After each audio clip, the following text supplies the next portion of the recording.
Hi, hello. Hi, my name is Kai Ling and this is Jack. And Hi. welcome to our second podcast together. So again, we have not come up with a name for this podcast yet. So if you have any recommendations, please feel free to leave us a comment down below. Yeah. Give us some suggestions. We really are running out of names. Ideas to make ourselves a bit more catchy in a way. Yes. Okay, so for today's topic, our second podcast, we'll be talking about the Ukraine-Russia war that's happening and how does it impact Singapore property market. That's right. So to start off with, firstly, thoughts and prayers to those people that are affected and all those lives that are lost. We are very sorry that you are going through this, and we do hope that peace and stability will be going back to that area really soon. That's right. If you are looking to donate or you're looking to help anywhere in any way possible, I've left some links down below. Just feel free to donate to these causes. They are trying to help the people that are affected in these areas. And we do hope that everybody will have peace on earth very soon. That's right. We are against the war, clearly speaking, and also in Singapore, we also don't like the war also. Yes, to be honest, Singapore is very lucky.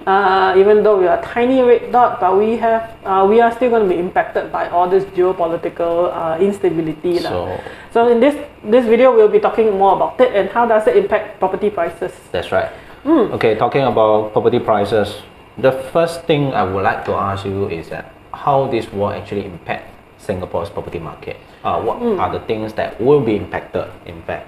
So according to the, I'm reading this right now, according to Bloomberg, even though Russia has a very small percentage in terms of global domestic product, in terms of GDP, of Singapore is only 1.6%, but we are still heavily impacted because of imports and also because of energy needs. So according to our Minister of Trade and Industry, Minister Gan Kim Yong. Okay, I'll leave the articles below also for you to read. So even though the percentage is small, but we are still clearly affected because mainly firstly commodity prices. So if you are not aware, we do import most of our raw material, if not all of our raw materials from overseas. So I'm sure you have heard by now, social media, your friends complaining, petrol very expensive these days. That's right, for sure. Very expensive. Okay, so how did this begin? Because US has put on a lot of sanctions onto Russian oil trades, and crude oil has shot up almost to 30 to 40% over the last few months, last few weeks. It is quite a lot. So right now you're going to hear that your friend's petrol, last time pump petrol maybe $100 over, now it's going to be almost $200 for a full tank. It is quite substantial. So can you imagine this translates back to real estate? Okay, so that means, I would like to cut you first. So that means crude oil is one part of the commodity. There will be other things like raw materials, right? So maybe your sand, your wood, your marble, granite, or even appliances. Right. Yes, everything will be affected because firstly you do need oil to travel or to move all these materials into Singapore. That's right. So we will expect transportation costs to increase as well. Okay. Talking about transportation costs and also commodity costs, and we know cements are getting more expensive, and also know that right now we are still inside this COVID situation. So talking about labor costs, it's going to be quite a lot also. So we are expecting higher and higher costs for labor, right? So can you imagine that today if the construction site has 100 workers, and suddenly, a small cluster of them, 15 of them have COVID, and then that 15 of them cannot work. There will be a downtime. There will be a downtime maybe of 1 or 2 weeks. They cannot work, that will impact to more delays, and more delays means more costs coming in. That's right. That's why we see that there are a lot of projects that due to labor and also due to COVID situation, there are delays on the TOP as well, right? But so far still manageable from the developer side. I would say it's not a very prevalent thing that's going on. Singapore has been quite lucky. We have been trying to manage. It has been still pretty alright in most fronts, but you still hear that BTOs are getting delayed 6 months, 9 months.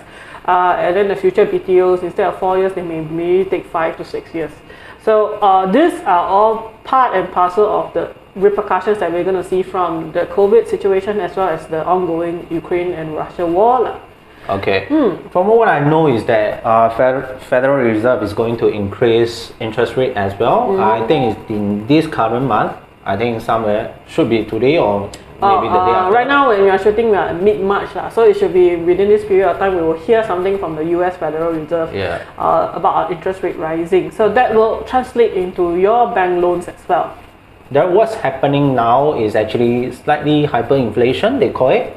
So we are seeing the Federal Reserve is actually going to increase the rate and translate to Singapore. That will be the mortgage interest rate, right? So time to speak to your bankers, mortgage brokers, if you can, or speak to your agent friends, or come and speak to us. Yeah. We will link you up with better interest rates. It's time to lock down to something better before it goes out of hand. Correct. So before we end this episode, I would also like to know that how do you feel about Singapore, as a lot of investors address Singapore to be a safe haven? So we can see from this unfortunate war that's going on, right?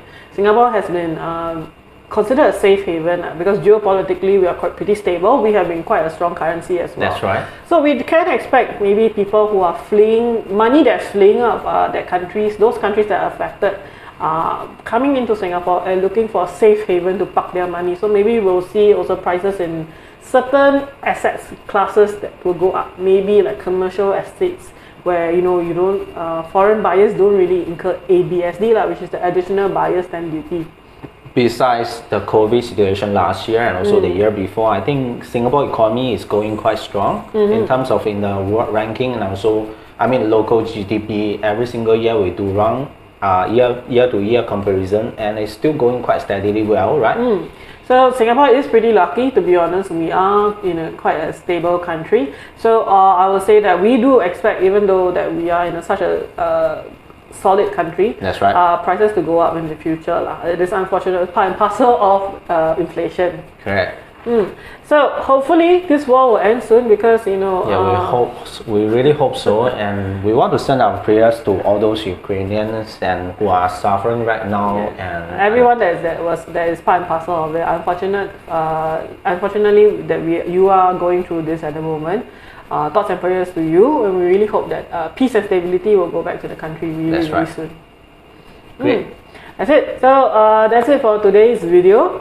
Do drop us a comment section, what other topics you want to hear us talk about. We hope you enjoyed it. We'll also welcome any comments or any suggestions for our name. We still haven't come up with a name for this podcast yet.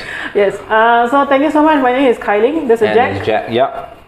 Okay, see you in the next video. See you. Bye-bye.